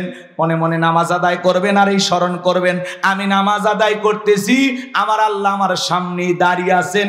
এইরকম ভয় নিয়ে আপনাকে আমাকে সালাত আদায় করতে হবে। আমার ভাইয়েরা, বিশ্বনবী কিভাবে সালাত আদায় করতেন? আম্মা জান আয়েশা ডেকে বলেন, নবীজি যখন নামাজের মধ্যে দাঁড়িয়ে যেতেন, আমি মাঝে মাঝে তাকায় দেখতাম নবীজির পা মোবারক ফুলে উঠেছে। আম্মা জান আয়েশা ডেকে বলেন, নবীজি এত লম্বা সময় রুকুতে থাকতেন, এত লম্বা সময় সিজদা থাকতেন, মাঝে মাঝে মনে হয় নবীজি আর কোনোদিন সিজদা থেকে মাথা উঠাবেন না। আম্মা জান আয়েশা ডেকে বলেন, একদিন রাতের বেলায় দেখি নবীজি সিজদা দিয়ে এত কান্না করেছেন, কাঁদতে কাঁদতে সিজদার জায়গাটা পর্যন্ত ভিজে গেছে। নবী যখন সিজদা থেকে মাথা উঠাইলেন, আম্মা জান আয়েশা জিজ্ঞাসা করে, নবী গো কেন কান্না করলেন, কি হয়েছে আপনার? নবী ডেকে বলে, আয়েশা আমি তো আমার জন্য কাঁদি না, আমি কাঁদি আমার গুনাহগার উম্মতের জন্য। আমি আল্লাহর কাছে কেঁদে কেঁদে বলি, আল্লাহ আমার গুনাহগার উম্মতের গুনাহগুলো মাফ করে দাও, আমার গুনাহগার উম্মতকে ওই কঠিন জাহান্নামের আগুন থেকে মুক্তি দাও। নবী যদি আপনার আমার গুনাহ মাফের আশায় আল্লাহ তাআলার কাছে দোয়া করেন, আমরা তো হলাম মূল ভিকটিম, মূল আসামি, মূল অপরাধী। সকাল বিকাল গুনাহ করি বাজান। যেই নবীর জীবনে কোনো গুনাহ নাই, সেই নবী 70 থেকে 100 বার ইস্তেগফার করতেন, তওবা করতেন। চিন্তা করেন বাজান, নবীর জীবনে গুনাহ নাই, সেই নবী যদি ইস্তেগফার করেন, আমরা তো পলকে পলকে গুনাহ করি, চলতে ফিরতে গুনাহ করি। আমাদের তওবা করা দরকার আছে না নাই? নিজেদের গুনাহ মাফের জন্য সিজদা দিয়ে কান্না করতে হবে কার কাছে? 5 ওয়াক্ত সালাত এটা তো ডিউটি, এটা তো অবশ্যই আপনাকে পালন করাই লাগবে। 5 ওয়াক্ত সালাত নফল না ফরজ? একটু জোরে বলেন। এ বাজান মন খারাপ করবেন না। সবচাইতে আফসোসের কথা হলো মুসলমানের কাছে যদি নামাজের ওয়াজ করা লাগে এর চাইতে বড় দুঃখ আর নাই। ভালো করে বোঝার চেষ্টা করবেন গাজীপুরের মুসলমান ভাইয়েরা, 5 ওয়াক্ত সালাত এটা তো রবের বাধ্যতামূলক অর্ডার, অবশ্যই আপনাকে আদায় করা লাগবে। 5 ওয়াক্ত সালাত আদায় করা লাগবে। পাশাপাশি গভীর নিশীথে রাতের 1টা 2টা 3টার দিকে উঠা বিবির ভালোবাসা ত্যাগ করে আরামের বিছানা ত্যাগ কইরা ঠান্ডা পানি দিয়া ওযু বানাইয়া নিরালাই নিবৃত্তিতে সিজদা দিতে হবে কাকে? আল্লাহ রাব্বুল আলামিন বলেন ওয়াল্লাযীনা ইয়াবিতুনা লিরাব্বিহিম সুজদাও ওয়া কিয়ামা। সূরা ফুরকানের ভিতর আল্লাহ পাক জানিয়ে দিলেন যারা রাত্রি জাগরণ করে আমি আল্লাহকে সিজদা দেয়, আমি আল্লাহর জন্য দণ্ডায়মান হয়ে যায়।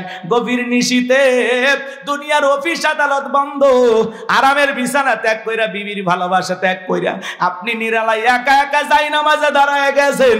এই নামাজ দুনিয়ার কাউকে দেখানোর জন্য নয়, এই নামাজ হলো একমাত্র আল্লাহর সন্তুষ্টি অর্জনের জন্য। এই নামাজ হলো একমাত্র আল্লাহকে খুশি করার জন্য। কথা বলেন ঠিক কিনা? কুলিন্না সালাতি ওয়া নুসুকি ওয়া মাহইয়ায়া ওয়া মামাতি লিল্লাহি রাব্বিল আলামিন। সূরা আনআম আয়াত নাম্বার 162 আল্লাহ রাব্বুল আলামিন জানিয়ে দিলেন নবীজি আপনি বলুন আমার নামাজ, আমার কুরবানি, আমার জীবন, আমার মরণ লিল্লাহি রাব্বিল আলামিন, আসমান জমিনের প্রতিপাল করে জন্য। তাহলে মুমিন জীবনের সব ইবাদত হবে কার জন্য? গভীর নিশীথে কোনো বান্দা যদি তাহাজ্জুদের দায় নামাজে দাঁড়ায় যায়, আপনি যখন সিজদায় গিয়ে ফিসফিস করে আল্লাহর কাছে যা বলবেন, আপনার ওই সিজদায় গিয়ে ফিসফিস করা আওয়াজ আল্লাহ পাক আরশে আজিমে বৈশা শুনতে পায়। যারা গভীর নিশীথে তাহাজ্জুদের সালাত আদায় করে এরা আল্লাহর প্রিয় হতে পারে। যারা তাহাজ্জুদের সালাত আদায় করে এরা আল্লাহর কাছে চাইতে দেরি, আল্লাহ এদেরকে দিতে দেরি করবে না। কথা বলেন ঠিক কি না? তাহলে আল্লাহর প্রিয় যারা, তারা তাহাজ্জুদের জায়নামাজে চোখের পানি ছেড়ে দিয়ে আল্লাহর কাছে কান্না করবে, জাহান্নাম থেকে বাঁচার জন্য আল্লাহর কাছে দোয়া করবে। আমার ভাইয়েরা রিজিক আল্লাহর কাছে চাইতে হবে। আপনার যদি একটা জুতার যদি স্যান্ডেলের যদি একটা ফিতাও লাগে তবুও চাইতে হবে কার কাছে? দুনিয়ার কারো কাছে চাইবো না, আমরা চাইবো কার কাছে? আল্লাহর কাছে চাইলে আল্লাহ ফেরত দেবে। আল্লাহর কাছে কেউ চাইয়া খালি হাতে ফিরে আসতে পারে? অবশ্যই আল্লাহ তার বান্দাকে দেবেন। এজন্য বাজান গো আমার, এমন একজন আল্লাহ পেয়েছি, এমন এক আল্লাহ পেয়েছি বাজান গো আমার। পৃথিবীতে অপরাধী খোঁজা হয় শাস্তি দেওয়ার জন্য, কিন্তু আমার আল্লাহ এত দয়া, এত মায়া, আল্লাহ তার অপরাধী গুনাহগার বান্দাকে ডাক দিয়ে খোঁজে তাকে মাফ করে দেওয়ার জন্য। বান্দা গুনাহ করেছে, তওবা করে ফিরে আসলে খুশি হয় কে? আর একটু জোরে বলেন কি আমার ভাইয়েরা? এজন্য আল্লাহ তাআলার কাছে তওবা করে ফিরে আসতে হবে। তাহলে গভীর নিশীথে তাহাজ্জুদের নামাজ আদায় করে যারা আল্লাহর প্রিয় গোলাম হতে পারবে তারা। আল্লাহর বান্দা তাহাজ্জুদ পড়ে, আর কিছু কিছু দুষ্ট যুবক আছে ইউটিউব ইন্টারনেট ঘাটাঘাটি করে সারা রাত মোবাইলে চ্যাটিং কইরা ফজরের আজান হয় যখন ওই হাইব্রিড যুবক ঘুমাইতে যায় তখন নামাজও পড়ে না। যুবক রে, এই ঘুম ভাঙলে সকাল, না ভাঙলে পরকাল। কথা বলেন কেমন করে ঘুমাও তুমি? ওরে গাজীপুরের যুবক কেমন করে ঘুমাও তুমি? ফজর করে কাজা এমন তো হতে পারে ও তোমার জহরে জানাজা, এমন তো হতে পারে ও তোমার জহরে জানাজা। যুবক এখনো সময় আছে, ফিরে আসার দরকার আছে না নাই? ফজর পরে ঘুমানোর দরকার আছে না নাই? ফজর পরে তাড়াহুড়া করে ঘুমাবেন না, কিছু সময় একটু হাঁটা চলাচল করবেন, এরপরে 1-1.5-2 ঘন্টা দেরি করে ঘুমাবেন। ফজর পরে ঘুমাবেন না, একটু সময় নিয়ে চলাচল করবেন, কোরআন তেলাওয়াত করবেন, জিকির করবেন, এরপরে ঘুমাবেন ইনশাআল্লাহ। কষ্ট হচ্ছে আমার কথা? কি বিরক্ত হচ্ছেন আপনারা? তাহলে মুমিন বান্দার 1 নাম্বার গুণাবলী, আল্লাযীনা হুম ফি সলাতিহিম খাশিউন, যারা নিজেদের সালাত বিনয়ের সহিত নম্রতার সহিত আল্লাহর ভয় নিয়ে আদায় করে। নামাজের মতো আদায় করা লাগবে বাজান গো আমার। নামাজ যেমন তেমন আদায় করলে হবে না। জোহরের 4 রাকাত সুন্নত, ইমাম আর মুসল্লি একসাথে নিয়ত বেঁধেছে, ইমামের 2 রাকাত হওয়ার আগে মুসল্লি 4 রাকাত শেষ। হুজুর এবার জিজ্ঞাসা করেছে, বাজান আমার 2 রাকাত হয় না, আপনার 4 রাকাত হয়ে গেল। বলে হুজুর আপনাদের চর্চা কম। এক মুরব্বী চাচা এত তাড়াহুড়া করে ওযু করছে বাজান, 1 ঠ্যাং না ধুয়ে মসজিদে ঢুকছে। তাই সালাম মসজিদ পিছলাকায়, চাচা একদিক লুঙ্গি একদিক, তাও বলে আল্লাহু আকবার। মানুষ বলে চাচা আগে লুঙ্গি ঠিক করেন, কয় না আগে জামাত ধরি। এরকম লোক আছে না নাই? নামাজের ব্যাপারে তাড়াহুড়ো করে। 2 রাকাত নামাজ 2 মিনিটে শেষ। 4G 5G গতির নামাজি আছে না নাই? বিশেষ করে যখন রমাদান আসে, এই রমজান মাসে যখন তারাবির নামাজ পড়ে 20 রাকাত 16 মিনিটেই শেষ। আছে না নাই? এরা খালি মাস এদিক খেয়াল করেন, তারাবি পড়ার সময় খালি আলহামদু এটা বোঝা যায়, আর শেষে দলিন বোঝা যায়। মাঝখানে কি যে ভূমিকম্প হয়েছে, নেপালের ভূমিকম্প ফেল। এরকম হুজুর আছে না নাই? এটা নামাজ না তামাশা। এরকম নামাজ আদায় করলে আল্লাহর দরবারে কবুল হওয়া দূরের কথা, মসজিদের ছাদের উপর উঠবে না। নামাজ না তামাশা করলে হবে না। নামাজ পড়া লাগবে কিভাবে? ধীরস্থির ভাবে। কিভাবে নামাজ আদায় করবেন? আপনি জোহরে নামাজ আদায় করতেছেন, ভালো করে বোঝার চেষ্টা করবেন। একজন ফাঁসির আসামিকে যদি বলা হয় রাত 10টা বাজে 12টায় তোমার ফাঁসি, লোকটা যদি ইমানদার হয় কি বলেন? নাচানাচি করবে? অবশ্যই সে ওযু বানায় নামাজের মধ্যে দাঁড়ায় যাবে। মনে রাখবেন, ফাঁসির আসামি যেমন জীবনের শেষ মনে করে নামাজ আদায় করে, ওই দিনের নামাজটা বড় সুন্দর হয়। প্রত্যেকটা ওয়াক্তে নামাজ আদায় করবেন, আর মনে মনে করবেন এই জোহরের নামাজ আমার জীবনের শেষ নামাজ, আমি আসর পর্যন্ত নাও বেঁচে থাকতে পারি। এইরকম ভেবে নামাজ আদায় করা লাগে। আমাদের সমাজে মসজিদগুলো জুমার নামাজে লোকের জায়গা হয় না, মসজিদ ভাঙা 2 তালা 3 তালা করা হয়। কথা কন। আর ফজরের নামাজের সময় 1 কাতার মুসল্লিও পাওয়া যায় না। এমন মসজিদ আছে মুয়াজ্জিন একাই আজান দিয়ে একাই নামাজ পড়ে। জামানায় জুমার নামাজের সময় মসজিদ যেমন কানায় কানায় পূর্ণ ছিল, ফজরের নামাজের সময় মসজিদ কানায় কানায় পূর্ণ ছিল। বলুন সুবহানাল্লাহ। সোনার মক্কা মদিনা আল্লাহ তাআলা গোলামকে নিয়েছিলাম, এবছরে হজে গিয়েছিলাম। ফজরের নামাজের সময়ও মসজিদ যেরকম দেখি, জোহর আসর মাগরিবের সাথে যেরকম দেখি, জুমার দিনে একই রকম দেখি। লক্ষ লক্ষ মুসল্লি নামাজ আদায় করতেছে, বলেন আল্লাহু আকবার। আর এই দেশে খালি জুমার নামাজের মুসল্লি পাওয়া যায় 2 রাকাত, সপ্তাহে মাত্র 2 রাকাত। কোন হুজুর কইছে গো খালি 2 রাকাত পড়ে জান্নাতে যাবেন? হ্যাঁ, আপনি জুমার 2 রাকাত নামাজ আদায় করলেন, মনে করলেন আজকে জুমার নামাজ আদায় করা কি ফরজ। তাহলে আসর কথা কয় না, মাগরিব, এশা, ফজর, এগুলোর গুরুত্ব নাই কেন বলেন? এগুলোর গুরুত্ব নাই কেন আপনার কাছে? আপনি কি মুসলমান দাবি করেন? ভালো হয়ে যান, এখনো সময় আছে, ভালো হয়ে যান। নিজের বিবেককে প্রশ্ন করেন, আমি যেভাবে আল্লাহর গোলামি করতেছি আসলে কি এই গোলামির দ্বারা জান্নাতে যেতে পারবো?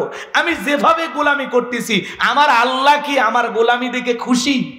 একটু নিজেকে নিজেই প্রশ্ন করবেন। এই যুবক, এই বসে যান। বাপ বেটা কি চলে যাওয়ার নিয়ত করছেন? এখনো কিন্তু 12:30 বাজেনি। রাগ করতেছেন আপনারা? গভীর মনোযোগ দিয়ে কথাগুলো শুনে যান বাজান।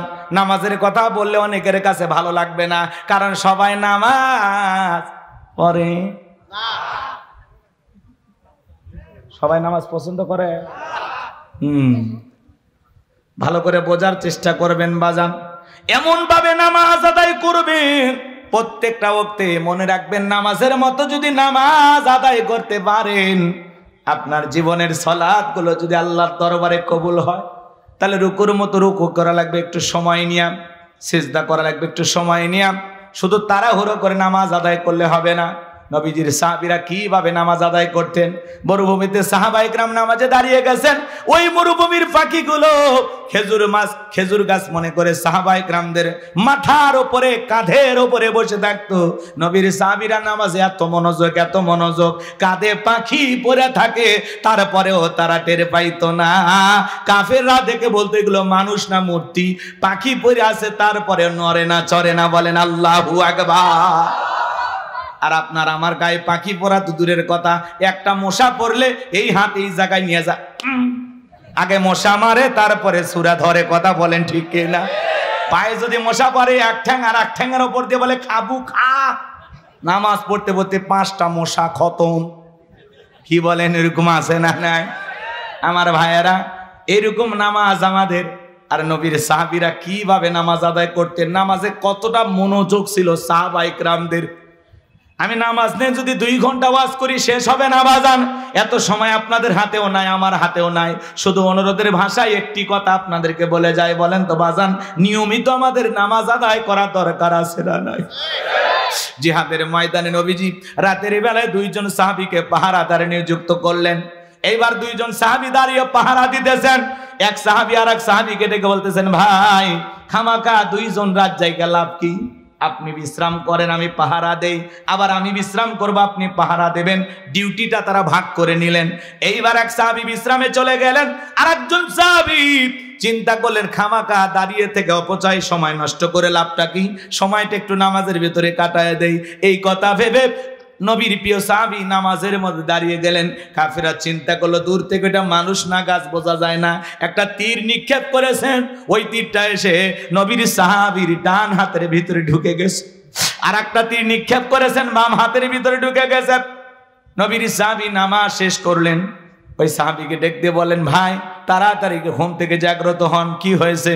বলে আপনি যখন বিশ্রাম করতে গেলেন, আমি যখন একটু আপনার দেয়া শিডিউল অনুযায়ী ডিউটিটা ভাগ করে নিয়ে আমি যখন পাহারা দিতেছিলাম, মনে করলাম খামাকা দাঁড়াইয়া অপচয় সময় নষ্ট করে লাভটা কি, নামাজের মধ্যে কাটায়া দেই। এই কথা ভেবে আমি নামাজে দাঁড়িয়ে গেছি। এই সুযোগে কাফির আমাকে তীর নিক্ষেপ করেছে, তাড়াতাড়ি করে আমার শরীর থেকে তীরগুলো বের করে দেন। আমি আপনার কাছে একটা কথা বলতে চাই ভাই, আজকে আমি নামাজের মধ্যে এত মজা পাচ্ছিলাম, আমি যদি রাসূলুল্লাহর পাহারাদার না হইতাম, সাহাবায়ে কেরামদের যদি পাহারাদার না হইতাম, আজকে নামাজের ভিতরে আমার এত মজা লাগতেছিল, নামাজ পড়তে এত ভালো লাগতেছিল। ওই তীর এসে যদি আমার কলিজাটা ছিদ্র করে পাশ ও পাশ করে দিত, তবু আজকে আমি নামাজ ছাড়তাম না। নামাজ এত মজা লাগতেছিল, কিন্তু আমি রাসূলুল্লাহর পাহারাদার। আমি যদি নামাজের সময়টা কাটায় দেই, এই সুযোগে কাফের আক্রমণ করে যদি নবীকে হত্যা করে, আল্লাহর কাছে কিয়ামতে কি জবাব দেব? এই জন্য আমি দ্রুত নামাজটা শেষ করলাম। তীর এসে ঢুকে গেছে, এরপরেও নামাজ ছাড়ে না। আর নামাজ পড়তে কি মজা লাগতেছিল, বলে তীরটা যদি কলিজায় লাগতো, তবু আজকে আমি নামাজ ছাড়তাম না। এত নামাজের ভিতরে স্বাদ পাইছে, সুবহানাল্লাহ বলে। আর আমরা মসজিদে ঢুকতে দেরি, বেরোতে দেরি নাই, মসজিদে মনে হয় মন থাকতেই চায় না। কথা বলে না কেন আপনারা? টাইম দেখে যায় 1-2 মিনিট 19-20 হয়ে গেলে নামাজ 1:30 মিনিটে জামাত শুরু হওয়ার কথা, 1 মিনিট একটু এদিক সেদিক হলে হুজুর টাইমটা দেখেন। আমরা ব্যবসায়ী মানুষ না, নসের মার্কেটে আমাদের ব্যবসা। এ ভাই আপনারা তো রাগ করে দেবেন, এটা উদাহরণ, এক্সাম্পল দিচ্ছি কথা বোঝানোর জন্য। কত ব্যস্ততা থাকে, কত কাস্টমার এসে বসে আছে, আর আপনি 1 মিনিট খাইয়ে ফেলে দিলেন। আল্লাহর ঘরে যায় 1 মিনিট সময়, 10 মিনিট সময় যদি অতিরিক্ত কেটে যায়, বলেন তো বাজান সওয়াব হবে না গুনাহ হবে? কিছুই না করেন, অন্তত ওই 10 মিনিট দুনিয়াবি গুনাহ থেকে বেঁচে থাকলেন। তা আপনি এত অস্থির হন কেন মসজিদে যায়? আপনার পা মনে হয় দড়ি দিয়ে বাঁধা যায় না? জুমার নামাজে 2 রাকাত খালি সালাম ফিরাতে দেরি, বাকিগুলো একেবারে উপরতলা থেকে নিচতলা থেকে জুতার ফ্যাট এমন অবস্থা। সুন্নত আর পড়ার দরকার নেই। আমি অবশ্য অনেকে মনে মনে ভাবি এরা মানে সুন্নত বাড়ির যে বউক সাথে নিয়ে পড়ে। হ্যাঁ, এরকম আছে না নাই? আপনি জুমার 2 রাকাত ফরজ পড়লেন, এরপরে যে 4 রাকাত সুন্নত আছে পড়ার দরকার নাই, তো পড়লেন কই? আল্লাহ হেদায়েত দান করেন। আজ থেকে ওয়াদা দেন, কারা কারা 5 ওয়াক্ত সালাত সঠিকভাবে বিনয়ের সহিত নম্রতার সহিত আল্লাহর ভয় আদায় করবেন, হাত তুলে দেখান। আল্লাহ আমাদের সবাইকে 5 ওয়াক্ত নামাজি বানায় দেন। একটু জোরে বলেন আমিন, আর একটু জোরে বলেন আমিন। এইবার মুমিন বান্দার 2 নাম্বার গুণাবলী, ওয়াল্লাযীনা হুম আনিল লাগবি মুরিদুন। মুমিন বান্দার 2 নাম্বার গুণাবলী, অনার্থক কথাবার্তা বলা যাবে না। এক জায়গায় বসে 2-3 ঘন্টা গল্প, অমুক খারাপ তমুক খারাপ, এ ভালো না সে ভালো না, মনে হয় গীবত কমিটির সভাপতি সেক্রেটারি বসে গেছে। কথা কন নাকি আপনার? মানুষের সমালোচনা করে মজা লাগে, নিজের আত্মসমালোচনা করার দরকার আছে না নাই? এদেশের একজন তরুণ মুফাসসির, দ্বীনের দায়ী, মাজলুম আলেমে দ্বীন মুফতি আমির হামজা ভাই একটি সংবাদ সম্মেলন বা সাংবাদিকদের সাথে মত বিনিময় করতে গিয়ে জবানের জড়তার কারণে হোক অথবা নিজের অসতর্কতার কারণেই হোক, একটু 19-20 করে উনি কথা বলে ফেলে দিয়েছেন যে নবী হলেন সংবাদবাহক, বার্তাবাহক, সেই হিসাবে নবীও সাংবাদিক ছিলেন। এই কথা বলার কারণে সোশ্যাল মিডিয়া জুড়ে এত সমালোচনা। আমরা বলতে চাই, নবীর ক্ষেত্রে নবীর সম্মানের দিকে তাকায়া এমন শব্দ চয়ন করা ঠিক না যেটাতে রাসূলের সম্মান ছোট হয়, খাটো হয়। কথা বলেন ঠিক কিনা? এই ব্যাপারে তিনি হয়তোবা একটু ভুল করেইছেন। আমার গতকালকে আমি আলোচনা শুনলাম, আমির হামজা ভাই চুয়াডাঙ্গা জেলার এক মাহফিলে যায়া উনি প্রকাশ্যে বলতেছেন যে আমি হয়তোবা জবানের কারণে এই কথাটা একটু 19-20 হয়ে গেছে, রসুলের সামনে হয়তোবা একটু বেয়াদবি হয়ে গেছে, আমি আল্লাহর কাছে ক্ষমা চেয়েছি। এমনকি আমি তাহাজ্জুদ পড়ে আল্লাহর কাছে ক্ষমা চেয়েছি, আমার আল্লাহ আমাকে মাফ করে দিতেও পারেন। কিন্তু আপনারা যারা সমালোচনা করেছেন, আপনাদের কি হবে? হ্যাঁ, কেউ তাকে কাফের ফতোয়া দিল, কেউ বলে আমির হামজা গাঁজা খায়। আচ্ছা বলেন তো, আমির হামজা কি গাঁজা খায়? এই কথা যিনি বলেছেন, বলেন তো উনি কি ঠিক বলেছেন? সমালোচনা হবে গঠনমূলক, সমালোচনা হবে সংশোধনের উদ্দেশ্যে, সমালোচনার ভাষা হবে মার্জিত ভাষা, সাবলীল ভাষা, সুন্দর ভাষায় সমালোচনা করতে হবে। কথা বলে ঠিক না? আক্রমণাত্মক ভাষা ব্যবহার করা যাবে না। মাজলুম আলেমে দ্বীন আমির হামজাকে আয়না ঘরে রাখা হয়েছিল। উনি বারবার বলেছেন আমাকে 11 ঘন্টা ঝুলিয়ে রাখছিল উল্টে দিক করে। তাহলে যেই মানুষের উপর এত টর্চার করা হয়েছে, নির্যাতন করা হয়েছে, সে মানসিকভাবে হয়তোবা পুরোটা সুস্থ না। এই জন্য মানুষটাকে যা ইচ্ছে তাই বলবেন। কথা কয় না কে?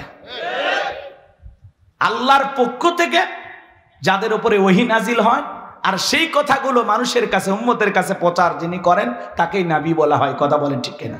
এই অদৃশ্যের সংবাদ যিনি প্রচার করেন তিনি কি? নবী। বলেন কি? নবী। আজকে এই কথা নিয়ে আমরা যা শুরু করেছি ভাই, এত কাদাছোড়া করলে, কাদা ছোড়াছুরি করলে, একে অপরের এত সমালোচনা করলে মানুষ আমাদেরকে কি বলবে? এই জন্য আমরা ঘৃণা ছড়াবো না। কেউ যদি ভুল করে কাছে গিয়ে সংশোধন করার চেষ্টা করব।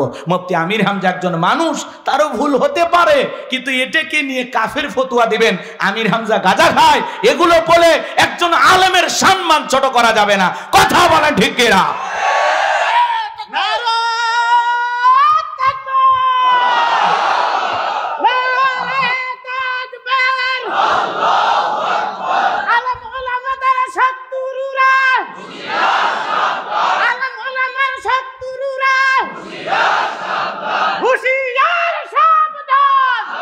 আমার ভাইয়েরা, মুফতি আমির হামজার পিছনে এত সমালোচনা কেন জানেন?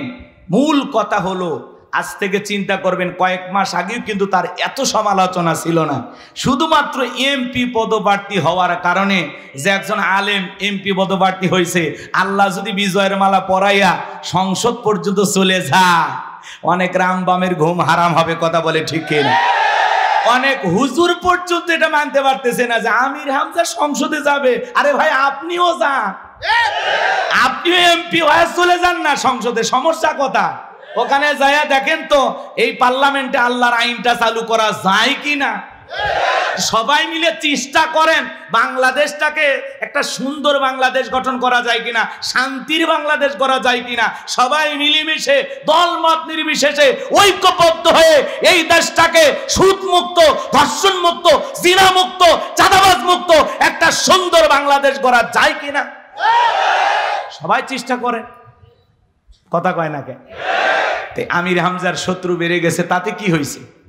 যত সমালোচনা করবেন, উনি যদি অপরাধী না হয়, কি বলেন, তাতে কি সম্মান কমবে না আল্লাহ বাড়ায় দিবে?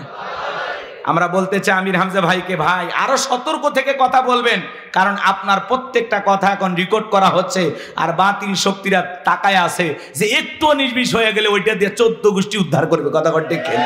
এই জন্য আমির হামজা ভাই সতর্ক থাকবেন, বিশেষ করে রসুলের ব্যাপারে কথা বলতে গেলে, আল্লাহর ব্যাপারে কথা বলতে গেলে, শব্দ চয়নের ক্ষেত্রে অবশ্যই প্রত্যেকটা বক্তা, দিনের দায়ী মুফাসসিরদের সতর্ক থাকতে হবে, যাতে রসুলের শানে চুল পরিমাণে বেয়াদবি না হয়, কথা বলে ঠিক কিনা?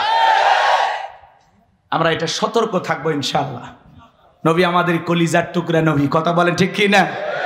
নবীর সম্মান মর্যাদা কে দিয়েছেন? ওয়া ইন্নাকা লাআলা খুলুকিন আযীম, নবী হলেন পুত পবিত্র মহান চরিত্রের অধিকারী। আযীম আরবিতে এমন একটি শব্দ যার গভীরতা মাপা যায় না, বলেন আল্লাহু আকবার। যে নবী 63 বছরের জিন্দেগিতে একটি মিথ্যা কথা বলেননি, আল্লাহু আকবার বলেন। সেই নবীর সম্মান মর্যাদা আল্লাহ রাব্বুল আলামিন বৃদ্ধি করেছেন। আল্লাহর পরেই যার সম্মান, তার নাম মুহাম্মদ রাসূলুল্লাহ সাল্লাল্লাহু আলাইহি ওয়াসাল্লাম। নিঃসন্দেহে আমির হামজা ভাইও রসুলকে কলিজা দিয়ে মহাব্বত করেন। শব্দ চয়নের ক্ষেত্রে হয়তোবা তার ভুল হয়ে গেছে, উনি তাহাজ্জুদ পড়ে আল্লাহর কাছে মাফ চেয়েছেন, আল্লাহ তাকে মাফ করে দিতে পারেন। কিন্তু যারা সমালোচনা করতেছেন, কাফের ফতোয়া দিচ্ছেন, গাঁজাখোর বলতেছেন, স্যান্ডেল পেটা করতে চাইতেছেন, জুতার বাড়ি মারতে চাইতেছেন, তাদের অবস্থা কি হবে? এত বাড়াবাড়ি করা আমাদের ঠিক না, কথা বলে না কেন? আল্লাহ যেন আমাদের হেদায়েত দান করেন। আমরা জানি একে অপরের বিরুদ্ধে সমালোচনা থেকে বিরত থাকতে পারি, আল্লাহ তৌফিক দান করেন, জোরে বলেন আমিন। সম্মানিত ভাইয়েরা আমার, দিল দিয়ে কথাগুলো বোঝার চেষ্টা করবেন বাজান। আমি যে কথা বলতে চাচ্ছিলাম, মুমিন বান্দার 2 নাম্বার গুণাবলী, ওয়াল্লাযীনা হুম আনিল লাগবি মুরিদুন। মুমিন বান্দার 2 নাম্বার গুণাবলী, অনার্থক কথাবার্তা বলা যাবে না, আজে বাজে কথা বলা যাবে না। এক জায়গায় বসে 2-3 ঘন্টা চায়ের কাপে ঝড়, এ খারাপ সে খারাপ, অমুক ভালো না তমুক ভালো না। আরে ভাই, মানুষের সমালোচনা করেন, নিজের আত্মসমালোচনা করেন, নিজের জীবনের ত্রুটিগুলো তালাশ করেন। অন্যের ভুল ধরতে ধরতে নিজে ভুলের মহাসাগরে ডুবে থাকবেন, টেরও পাবেন না। এই জন্য আমরা অন্যের ভুল না ধরে নিজের ভুল ধরার চেষ্টা করবো ইনশাআল্লাহ। প্রত্যেকটা কথা যেন হয় আত্মসমালোচনার উদ্দেশ্যে, নিজেকে সংশোধন করার উদ্দেশ্যে। তাহলে মুমিন বান্দার জবান দিয়ে যে কথা বের হবে, বুঝে শুনে কথা বলা লাগবে, কারণ আপনার আমার জবানের প্রত্যেকটা কথা রেকর্ড করতেছেন কে? মা ইয়ালফিজু মিন কাউলিন ইল্লা লাদাইহি রাকিবুন আতীদ। বান্দা এমন কোনো কথা বলে না যে কথা রেকর্ড করার জন্য আমার ফেরেশতারা নাই। আপনার আমার জীবনের প্রত্যেকটা কথা রেকর্ড করা হচ্ছে, কথা বলেন ঠিক কিনা? কিরামান কাতিবিন ইয়ালামুনা মা তাফআলুন। সম্মানিত 2 জন লেখক ফেরেশতা সদা সর্বদা আপনার আমার জীবনের ডায়েরিটা লিখতেছে বাজান। এজন্য দিনের আলোতে রাতের আধারে গোপনে প্রকাশ্যে যা করতেছেন, যা বলতেছেন, সব লিপিবদ্ধ করা হচ্ছে আপনার আমার আমল নামার ডায়েরিতে, কথা বলেন ঠিক কিনা? এই জন্য মুমিন বান্দা জবান দিয়ে যা ইচ্ছা তাই বলবে না। মুমিন বান্দা জবান দিয়ে সেই কথা বলবে যে কথা বললে সওয়াব হয়। কি হয়? জোরে বলেন কি হয়? মুমিন বান্দার 2 নাম্বার গুণাবলী, অনার্থক কাজ করা যাবে না। মুমিনের টাকা হলে মুমিন সিনেমা হল বানাবে না, যাত্রা গানের আয়োজন করবে না, গানের কনসার্ট দেবে না, মদের বাদ দেবে না। মুমিনের টাকা হলে রাস্তার মোড়ে মোড়ে মূর্তি বানায় রাখবে না।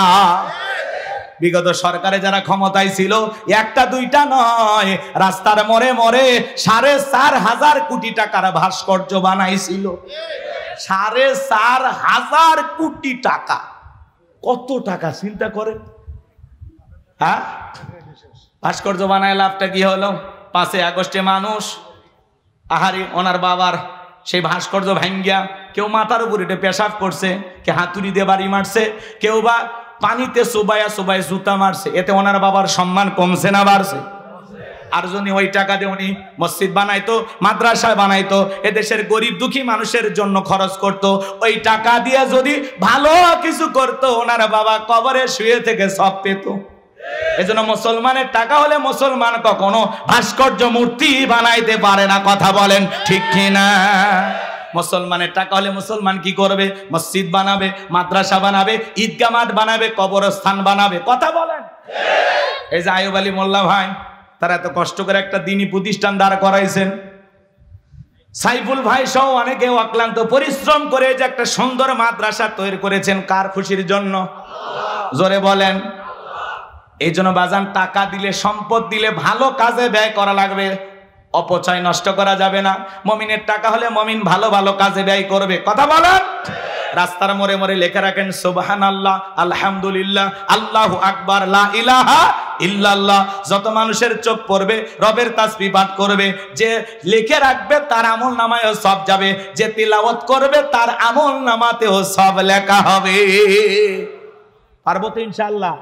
যুবক যারা আছো, রাস্তার মোড়ে মোড়ে, বিদ্যুতের খুঁটিতে খুঁটিতে, বিভিন্ন জায়গায় এগুলো লিখে রাখবা। আল্লাহ আমাদের বুঝ দান করেন। জোরে বলেন আমিন। মুমিন বান্দার 2 নাম্বার গুণাবলী, অনার্থক জিনিস কান দিয়ে শ্রবণ করা যাবে না। এই কানে ইয়ারফোন লাগায় গান শোনা যাবে না। রূপবানে না আছে কোমর দোলাইয়া, আল্লাহর ফেরেশতারা কবর নিয়ে পিটাবে ঝোলাইয়া ঝোলাইয়া। সিরাজগঞ্জের এক যুবক কানের ভিতর ইয়ারফোন লাগাইয়া রেল লাইনের উপর দিয়ে হাঁটে যাইতেছে, ট্রেন এসে ধাক্কা মেরে 3 টুকরা করে ধুয়ে গেছে।